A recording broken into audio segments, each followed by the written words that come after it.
So my name is Huba Rostonics, and I kind of define myself as a pragmatic innovator, right? I'm always looking at ways to change things around, but also making sure that the business makes sense always. And one of my favorite quotes is this quote from Hannibal, not the fictional character, but um, the general, right? The Roman general who basically went through he wasn't Roman, I'm sorry, but he went through the Alps through on the back of elephants, actually, and put in danger the Roman Empire, actually. So we will either find a way or make one, and I'm a firm believer of that, right? So today I want to tell you a little bit about myself. My specialty, basically, what I've been doing through my life is, I have specialized in three these major areas: business operations, deeply into processes, efficiency, etc., but also go-to-market channels and distribution. So setting up distribution, networks, and looking into how do you actually reach the market. And finally, I'm also a services guy. Spent a lot of time in my life doing tech support and things like that, and that kind of evolved into management of those kinds of things. And my experience spans different things. Spent like 20 years in corporate, working for large companies, and have also my stint with entrepreneurship in diverse areas. Not always successful, I gotta say, right, as it goes. And the last few years, I've been doing consulting, and that includes, some big names there that either through my clients or through another, consulting company. Today, I'm here in part representing this collective, the Abundance Tribe, and actually my partner in crime is on the line as well. CC, hi, how are you? And our massive transformative purpose is to guide organizations towards conscious and exponential growth and allowing them to thrive in a world of abundance. What that means is, we're going to be talking a little bit about that as well. We are moving into a world of abundance, and basically things are shifting, and that changes dramatically how businesses should approach the market. So part of this presentation is in part based on this book on exponential organizations. This is a book written by Salim Ismail and Peter Diamandis. They are now on their second edition. They call it Exponential Organizations 2.0 very originally, but it's it's one of the big bestsellers in business, and it's a very interesting book. We have a lot to cover, so let me just quickly jump in. And if you haven't noticed, we are in the middle of a revolution, right?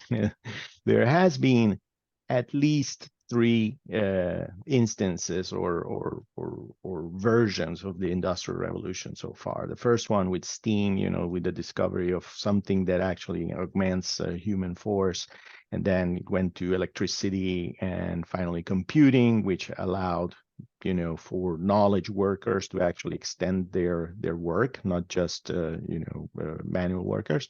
And now we are in the midst of something that it's it has to do with intelligence, but it's a lot more actually. Okay, so we are currently in a new industrial revolution, and one of the things that drives this is Moore's law. So Gordon Moore was one of the founders of Intel, right? Many of our computers run on Intel chipsets. In 1960, he made this observation, because the law is basically just an observation, right? And he saw that every 18 months, computers were doubling their capacity. And first he looked at the amount of relays or vacuum tubes and transistors and whatever. But today you look at it and you can see that the power of the computers actually doubles every 18 months. The law has held up pretty well until now, since the 1960s. But he was also able to extrapolate this law into the past, to the 1900s. where you had analytical engines and, different things, computing systems that were not necessarily transistor driven, right? What's interesting about Moore's law is that whatever you can take and put on top of it will ride and will rise at the same rate. So one specific example of this, and it's very graphic, and it's and it's very palpable, is the developments that have been possible in the genetics area. Okay, once we took the genetic information and we put it on a computer, we digitized that data and we put it on a computer. Now that field or that discipline of genetics actually grows and rises with Moore's law. So to the point where initially when they were talking about decoding the human genome, they were estimating around 5 years, and it went down to actually 18 months because the speed at which it develops is exponential.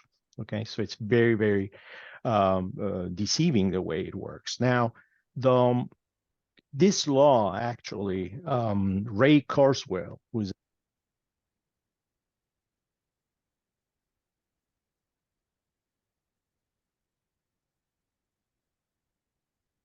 Hey, Huba, for some reason I can't hear you right now.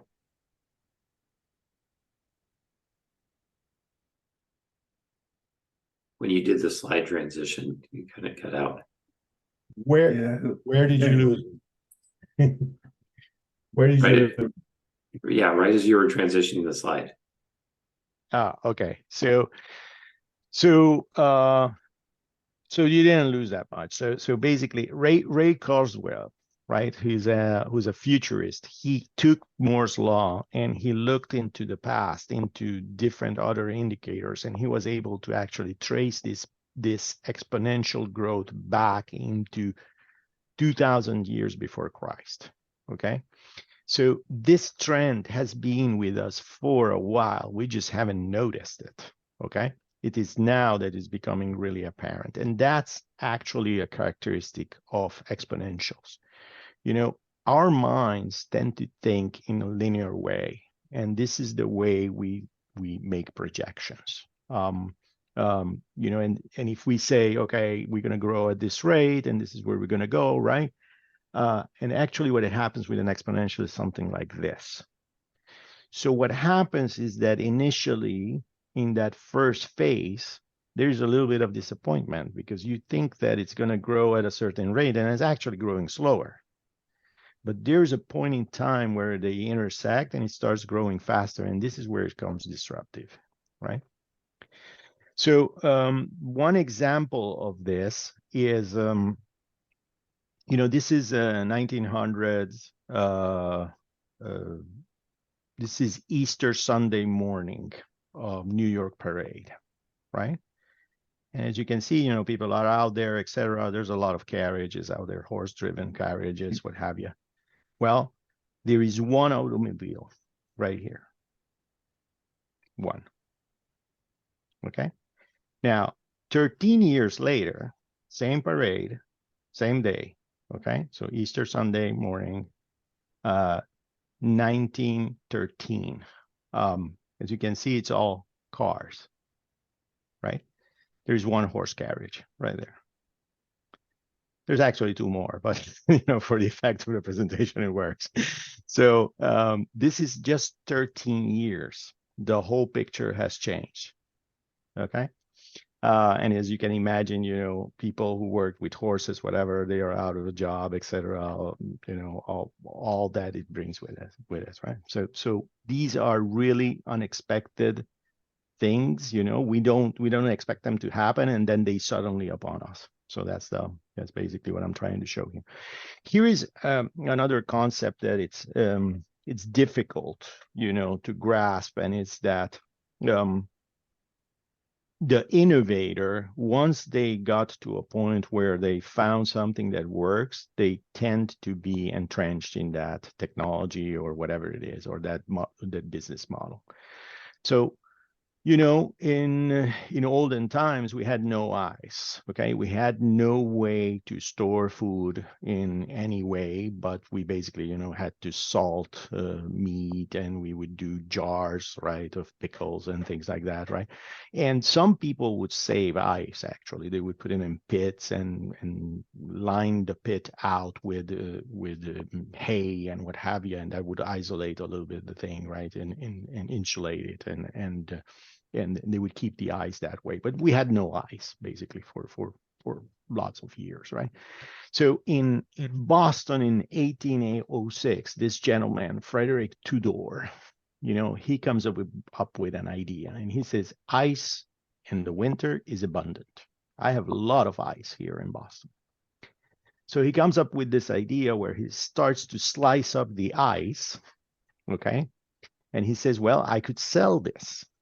And then he figures out something more, and the next thing is that he figures out that shipping is actually abundant, because most of the shipping lines, everything transportation in 1806, as rudimentary as it may seem, was shipping goods from the warm areas to the cold areas mostly. Okay, so you had cotton, uh, corn, etc., being shipped up, right, to the cold areas. And then those ships were returning empty to get more goods.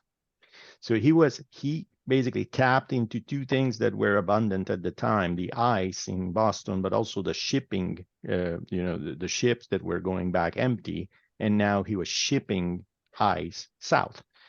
He started shipping ice actually to the Caribbean.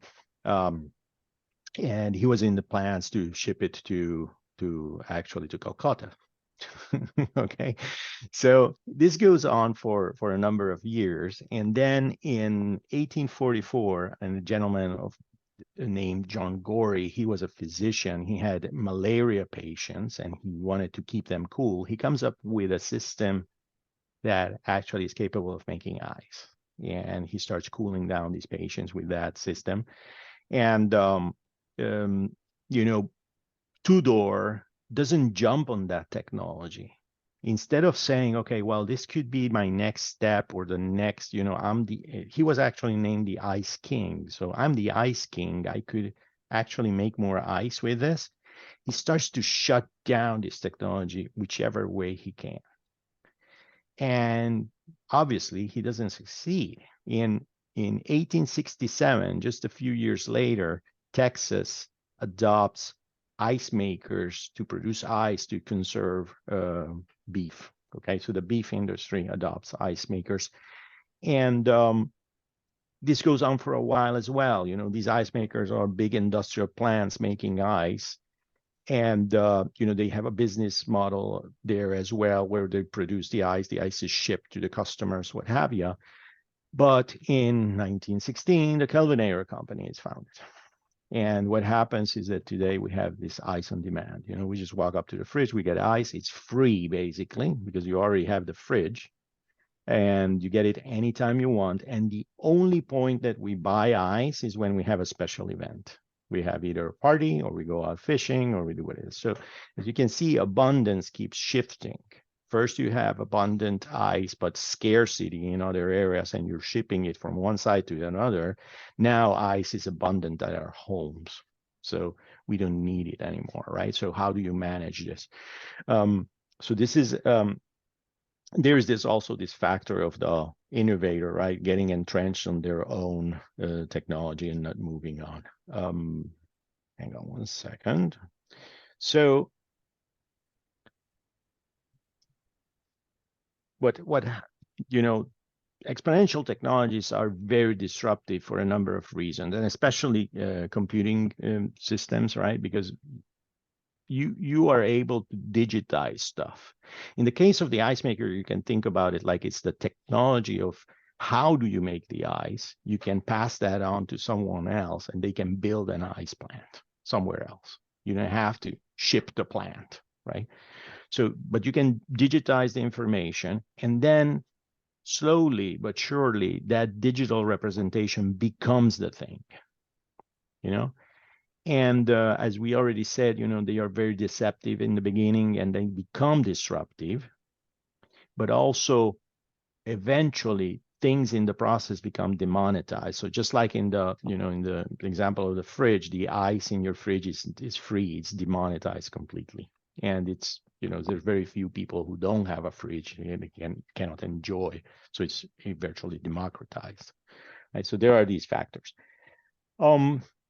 Today, we are actually going through, I'm going to go through a few concepts more, and then we're going to pause. We're going to do a poll, and get your feedback here. But we are going through 10 Gutenberg moments right now, and we have things like 5G, renewable energies, ChatGPT and artificial intelligence, 3D printing, Internet of Things, robotics, autonomous robotics, drones, etc., that are able to move around, human robot collaboration, the metaverse, blockchain, and precision fermentation. So we have all these things going on at the same time. Okay.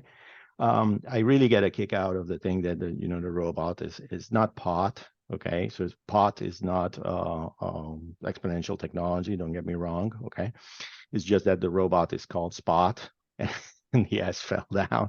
And I also get a kick out of the 3D printer actually printing an internal combustion engine block, which is also kind of out the door already, right? So, but anyway, the there's this gentleman who studies these things, a futurist called Tony Seba. You can find him at tonyseba.com. And what he says is that we are at an existing system state right now, but there is a convergence of factors. And the way it's happening is it's basically he's saying this is what's going to happen to us. It's going to cause a rupture point when all these things get together, and get to maturity.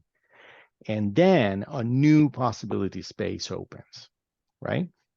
And from there, right, we have basically a very binary question here, depending on how we leverage these technologies and these changes. And it's either everything is awesome, or we just descend into darkness. Okay, so very optimistic right now here. So so how does this actually work and what can we do, right? So remember I mentioned this book. In the book, there is a research piece where they went through the Fortune 100 companies, and they scored them on a number of elements. And what they saw in this, in this study is that they actually utilize 11 attributes, okay? One of them being, the first one is that they have a massive transformative purpose that drives the company, okay? But also internally, they start to implement things like interfaces, dashboards to track how are they doing. They have a culture of experimentation.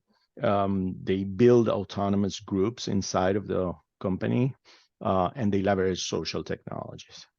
And externally, they try to leverage staff on demand, so people not necessarily are there. None of us at 1 Million Cups are employees, right? We are volunteers, so that's kind of like a staff on demand kind of thing. They leverage community and crowd. That's what we are doing right now. And algorithms. They use assets they don't own, so leveraged assets, and they engage the community. Right. So these are basically the characteristics that they have seen. We can talk at length at these, but we don't have the time today. But this was the observation. Now, what these attributes actually provoke or make these companies is that these companies end up having 2.6 times better revenue growth, 6 times more profitability. So think about that, 6 times more profitable, right? 10 times better assets utilization and 40 times in their share prices. So it has actually very hard numbers, financial returns, that are related to these attributes. So it's not just everything is fluffy and abstract.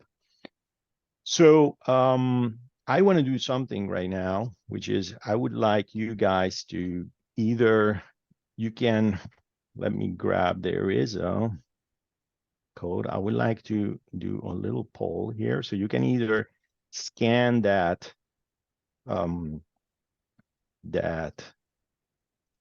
code and do it on your phone, or we can go to this link on the chat. All right, that I just pasted in the chat. And if we do that, we're going to get here and I'm going to ask you two questions. And the two questions are,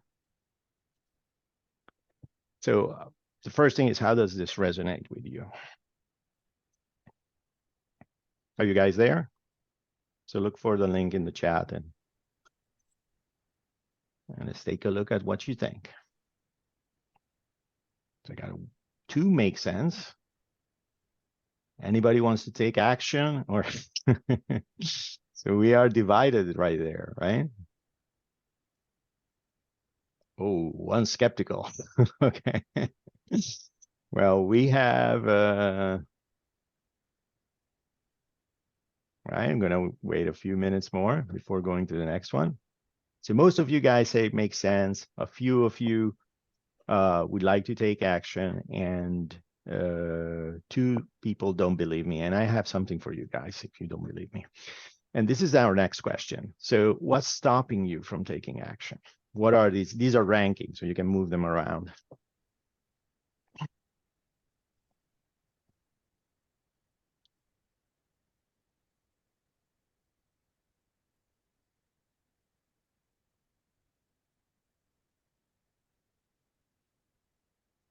Uh-huh. Don't know where to start. That's a very good one. Anybody else?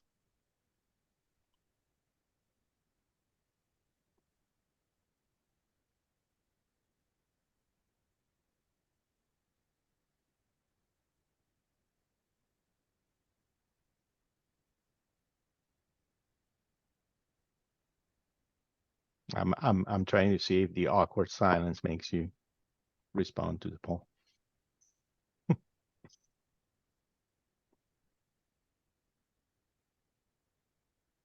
All right. So, okay. So here's the deal. When you look at, there's all kinds of reasons for not doing this, right? Never done it before. Nobody else has ever done it. We tried it. I need to investigate. The boss doesn't want to do it. Right? There's all kinds of reasons. But here's the thing. The way an organization generates value, okay? You cannot simply keep doing what you're doing and ignore these things. Because the way an organization creates value is by being faster, better, cheaper at something that you do internally. Okay? These technologies, what they are doing is they are driving the environment to do the same things that you do to be faster, cheaper, and better. Okay? So just think about, the way, for example, SaaS solutions have brought things into the market, and think about something like Gmail, right? If Microsoft would have been stuck in their model of selling Exchange servers to manage email, they would be out of business, at least in that area, because nobody now wants or needs a server anymore. You can just do Gmail, or you can do something like that. So this concept can be applied to everything else that it's out there, that is being affected by these trends. So you cannot just stop, you just keep doing what you're doing. You have to take action. And here's another thing that happened a week ago. Okay. So these are the two gentlemen that wrote this book. There's a third one who never appears. I don't know why, Michael Malone. Sorry, Michael. But Peter Diamandis is the founder of the X Prize, and he's also one of the founders of the Singular University. He is this big thinking guy, right, and what have you. And then it's Salim, who was the former head of innovation at Yahoo, and also founded together with Peter the Singular University in Silicon Valley. So as you can see, these guys are big idea thinkers, right? Innovators, futurists, etc. What happened like a couple of weeks ago, I started seeing this trend. Gentlemen like those two on the bottom. So Jordi Visser is president and chief information officer of Multi-Strategy Advisors.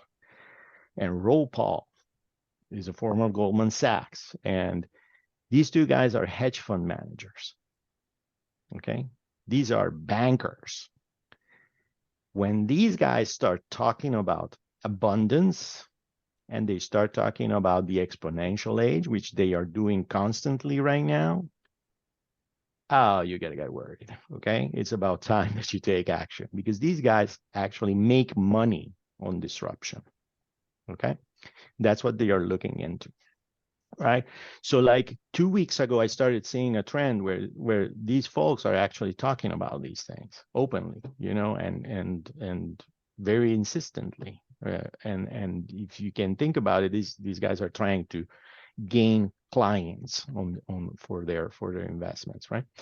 So I think it's time to start thinking about these things. But what can you do today? One of the answers was, I don't know where to start, where there's some easy ways to get started that don't require that much of an investment in time and money. And the Abundance Tribe can help you with it, right? But you can do this yourself as well. So one of the things, first of all, right on top of the exponentials in your industry, try to identify them. What is affecting your industry? What are the trends that are growing in a certain area, right? If you're in journalism, then look at what's happening in the internet, right? And things like that. So it's that type of thinking. Then just look at the technology, just utilize the technology. So, if you can use, you have the choice to use between something that it's manufacturing, subtractive manufacturing like CNC, whatever, or you can do 3D printing. Well, choose 3D printing because that eventually going to get better and it's going to grow exponentially. And this actually brings me to this point, which is aim where the market is going, not where it is right now, because it's growing so fast, it's moving so fast that if you're aiming to where it is right now, you're not going to be able to catch it. You have to kind of like they say, there's a saying, skate where the puck is going, not where it is, where it's going, right? So that's a hockey analogy, right? And join communities of like-minded individuals. The feedback loop and just the interaction that we get with other people is just fantastic. Now on the inside, on what you can do yourself is, first of all, you can develop your guiding MPP. This is not going to cost you money. It's going to cost you time, I bet you, and you have to think about this really hard and strong, but the benefits are going to be huge. Once you are able to articulate what is your mission, why your organization is around, that's going to make a huge change. And create a culture of innovation and entrepreneurship and experimentation. So this is more about not just know how to conduct an experiment, but actually do it actively and in a decisive way, where every period you run some experiment to find out, to learn about what's going on, and identify and eliminate roadblocks to growth. So if the thinking here is, if there is something that limits your scaling, then you have to think, how can you substitute that? So one example would be Airbnb, for example, does not have a limitation on rooms. The rooms just pop up as they are needed. A hotel, on the other hand, has 300 rooms, and that's it. Those are the rooms that they have. So very different, right? And finally, implement the exponential attributes that we talked. Those 11 that we talked in the beginning. So this concludes my rapid fire, because I was worried that we would not have enough time to do this presentation. And, do you guys have any questions? Yes. Great. Thanks, Hugh. Thanks, Hugh. I appreciate that presentation, all that. I've seen Salima in person go through all of this, and I will say that it left an impression with me. Like I could definitely see all of this unfolding. So with that, you have questions, and Huba, do you mind stopping your screen share, and then I can see I everybody do, better? but just before I go, Yeah. if you want to grab a free copy of the book, go to Pacific Northwest EXO. That's a sister initiative that we have.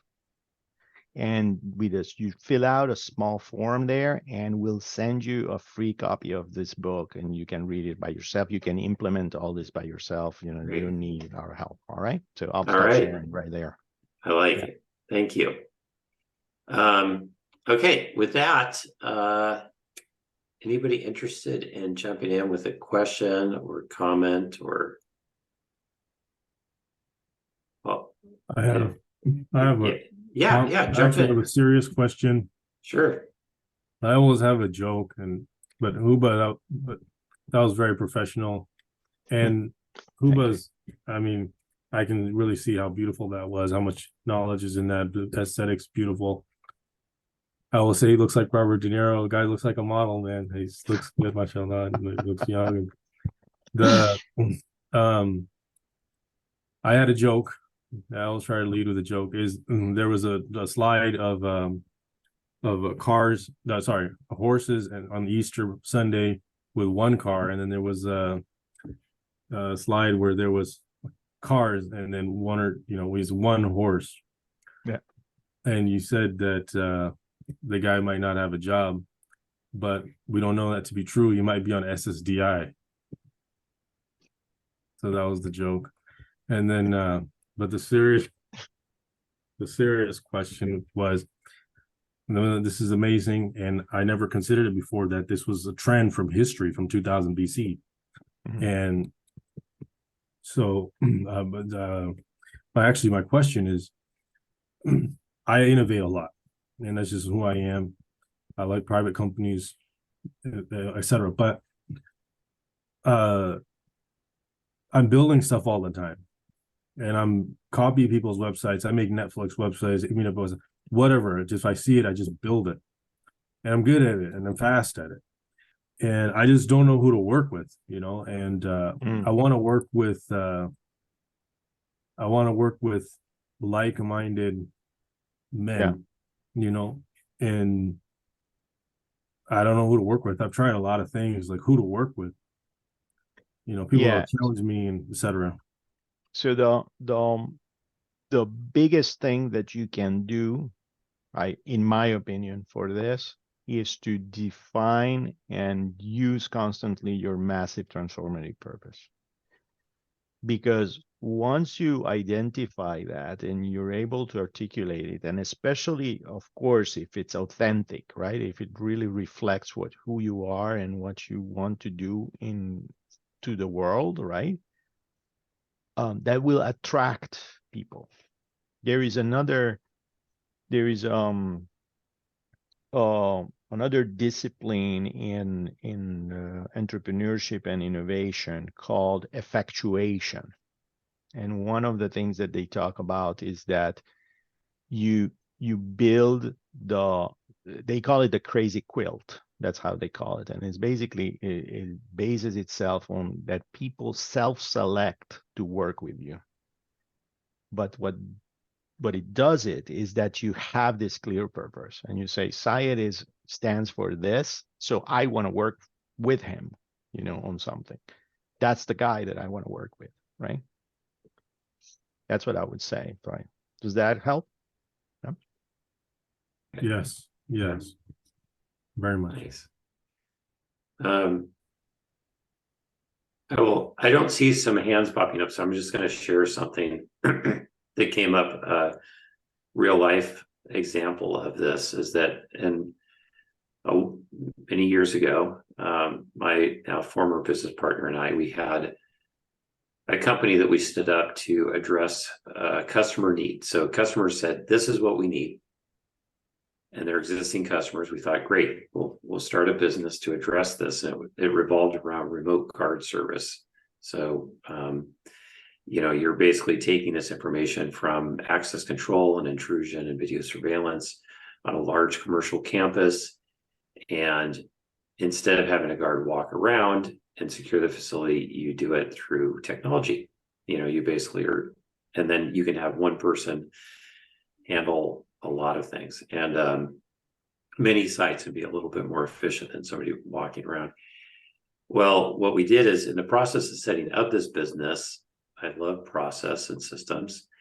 And so we started building it out. We made a roadmap of how are we going to make this business more efficient? And, how can we leverage technology? And what we realized is, if we looked down the road far enough, we realized, oh, what we're putting in place now, 10 years from now, will be a feature set at no cost on all of these systems.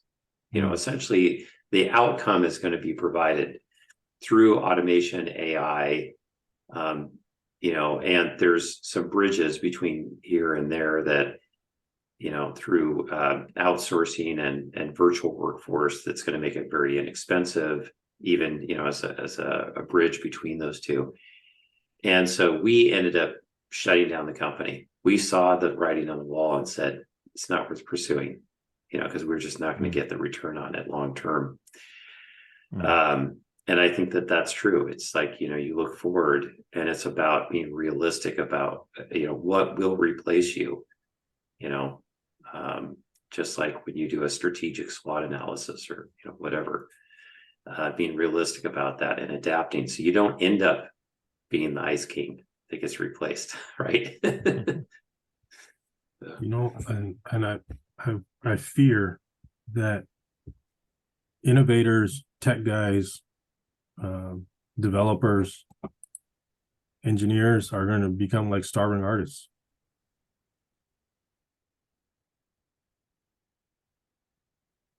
There's a risk for that. Yeah, sure. Yeah.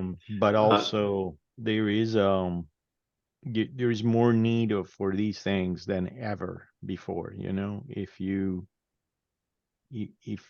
think about what the demand is, right? It's Excel did not put out of business accountants, right? What it made is that they can actually be more precise. They can do more with those tools, right? Yeah. So, Ethan, you raise your hand. Yep. Yeah, thanks. Huba, so appreciate the presentation. Makes a lot of sense. Love seeing the futurism, right? And an awareness of where we're headed. My question always, right, as a coach is what gets in the way? And, I think to that poll, even that we took in this small space, right, of you've got it makes sense. You've got the I'm excited about it. I've got the it doesn't make sense. And I think it's interesting that you kind of flip that around and you see the diffusions of innovation bell curve, right? You see your innovators, your early adopters, and then laggards, right? So you're seeing the difficulty that just people have with adopting new concepts. And I could see, right, bringing this to an organization, individuals, and you're going to get folks who experience enthusiasm, right, kind of on one end, and they're like, yes, this makes sense, I'm ready to go. You've got people who are maybe going to experience overwhelm or doubt that limits their own creativity. So I guess I'm curious, as you bring this like sort of logical concept to the forefront of like, this is what we need, this is where we're headed. What are the things that actually like, I don't know, yeah, what are the things that get in the way of helping people actually like live into this way of thinking and doing? Yeah, it depends. First of all, it depends. It's one of the things that we have seen is that you have a clear difference between large organizations and smaller organizations and startups. Okay, so larger organizations have this strong inertia, and they have ongoing businesses that are very profitable, right? So what you see there is mostly people trying to maintain a status quo, because they are, getting their paychecks, they are getting their bonuses, whatever, right? So they are all about not rocking the boat. On the flip side, smaller organizations can move quicker and can do things like this. But really, there is that. It looks like a difference, but in reality, there's one thing that makes it possible, and is that you need a strong leader who understands this and believes it and has a mid to long-term vision. You can't pitch this to VP of sales because they are quarter driven, and they're not going to see the benefits of anything like this in 18 months, probably. So you need someone who is at the C level, and it's actually, it's a believer. That's one of the things. And also that has a longer term view of things, right? They want to kind of like stay with the company, or they own the company, and in smaller organizations, that's usually the case. So that's why small organizations are more capable of doing this. But what gets in the way is mostly two things, focus from the business that it's already running, and a sense of urgency. That it's a lack of sense of urgency. I don't have to do this right now. And that's where that curve of the innovation, those 13 years where the car replaces effectively the horse carriage, it really surprises you. And when it does, there's nothing else to do anymore, right? Does that make sense? It does. Yeah, it does. It does. And I can see the challenges being both on the leadership side of, so let's say you've got somebody with that sort of personal organizational MTP leading through that, right? Leading from that lens. And then also, yeah, I think, I assume there's folks that would need to kind of restructure how, like what's rewarded within their organization. So like sort of systematic change, especially in those larger companies. Yeah. No, I appreciate funny it. Funny that you bring that on. So Sissy, who's my partner in crime, she's a HR and organizational specialist, and compensation drives behavior in those organizations. So that's designing those compensation programs or compensation plans is key to make that this trickles down. But if the leader does not make the decision to do so, it's never going to happen, right? Yeah. I think Dale had another question. Yeah, Dale. Yeah, sure. This goes from looking at your chart of how they indexed the top 100 companies. So what I was curious about is your thoughts on, are there sectors of business that are probably, I'm trying to think of the right words, less resilient is not the thing I'm thinking of here, but where these sorts of changes tend to have less impact, right? Because when I looked over your list, there were a couple of things going through my head. One is, should I view a low index number as this company is very likely to fall off of this list because they're not trying to be ahead of the curve? But the other was, especially because I saw a bunch of holding companies at the bottom, right? And then, holding companies, hedge funds, they tend to do pretty well. We see them all the time. But I would argue they tend to be lagging behind trends like this. and maybe that's okay to some extent. I was just curious your thoughts on that. Well, the thing is, there's a lot there, right? And it's yes, there are industries that are sort of immune for now, I would say, right? But the thing is, I showed you 10 technologies that I keep track of. There may be more, right? Sure. 10 technologies that are growing fast and they are changing dramatically. One of them is, we didn't talk about it, but it's precision fermentation. It's basically you can do with techniques that are similar to brewing beer, you can actually make milk, right? So imagine when that technology gets to a point where it's cheaper to generate milk that way than to actually milk the cow. You know, so there you have an industry that it's ripe for disruption. It's not happening right now, right? And there's people who are gonna basically, you know, over their dead bodies, you're gonna take away their quart of milk, right? But it's just a matter of time.